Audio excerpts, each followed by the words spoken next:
ತುರುವೇಕೆರೆ ಪ್ರವಾಸಿ ಮಂದಿರದಲ್ಲಿ ಮಾತನಾಡಿದ ಶಾಸಕ ಎಂಟಿ ಕೃಷ್ಣಪ್ಪ ಅವರು ರಾಜ್ಯ ಕಾಂಗ್ರೆಸ್ ಸರ್ಕಾರ ಅಧಿಕಾರ ಹಿಡಿಯಲು ಚುನಾವಣಾ ಸಂದರ್ಭದಲ್ಲಿ ಘೋಷಣೆ ಮಾಡಿ ಸರ್ಕಾರ ಅಸ್ತಿತ್ವಕ್ಕೆ ಬಂದ ಮೇಲೆ 56,000 ಕೋಟಿ ರುಗಳನ್ನು ಸರ್ಕಾರದ ಬೊಕ್ಕಸದಿಂದ ಖರ್ಚು ಮಾಡುತ್ತಿದೆ. ರಾಜ್ಯದ ಜನ ಕಟ್ಟುವ ತೆರಿಗೆ ಹಣ ಬಳಕೆ ಮಾಡಿಕೊಂಡು 5 ಗ್ಯಾರಂಟಿ ಯೋಜನೆಗಳನ್ನು ಅನುಷ್ಠಾನಕ್ಕೆ ತರಲು ಕಾಂಗ್ರೆಸ್ ಕಾರ್ಯಕರ್ತರಿಗೆ ಸರ್ಕಾರದಿಂದ ಸಂಬಳ ನೀಡುತ್ತಿದೆ. ಇಂತಹ ಪಕ್ಷಗಳ ಕಾರ್ಯಕರ್ತರಿಗೆ ಸಂಬಳ ನೀಡುತ್ತಿರುವುದು ದೇಶದ ಯಾವುದೇ ರಾಜ್ಯದಲ್ಲಿಲ್ಲ ಎಂದರು.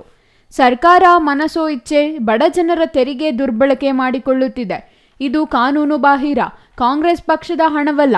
ಇದರ ಅನುಷ್ಠಾನಕ್ಕೆ ಸರ್ಕಾರದ ಹಣವನ್ನು ದುರ್ಬಳಕೆ ಮಾಡಿಕೊಳ್ಳಲು ಸರ್ಕಾರಕ್ಕೆ ಯಾವ ನೈತಿಕತೆ ಇದೆ ಎಂದು ಸರ್ಕಾರವನ್ನು ತರಾಟೆಗೆ ತೆಗೆದುಕೊಂಡರು.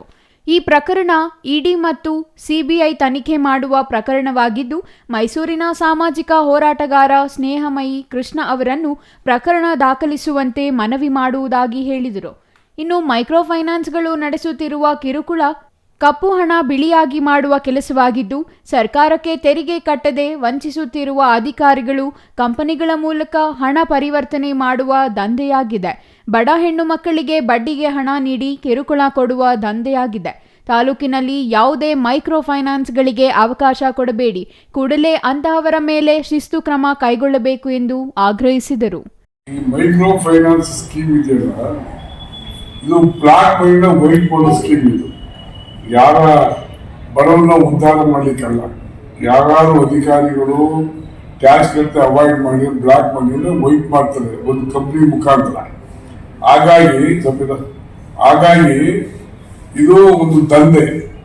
ಬಡ ಹೆಣ್ಮಕ್ಳ ಮೇಲೆ ಹರಾಜು ಮಾಡಿ ಅವ್ರಿಗೆಲ್ಲ ಬಡ್ಡಿ ಕೊಟ್ಬಿಟ್ಟು ಇಂಟೆಂಟ್ ಕೊಡಲ್ಲ ಅಂದ್ರೆ ಹೋಗಿ ಅವ್ರನ್ನ ಹರಾಜು ಮಾಡೋದು, ಅವ್ರಿಗೆ ಮನೆಗೆ ಕೂತ್ಕೊಳ್ಳೋದು, ಅತೀವ ತೊಂದರೆ ಕೊಡ್ತಾರೆ.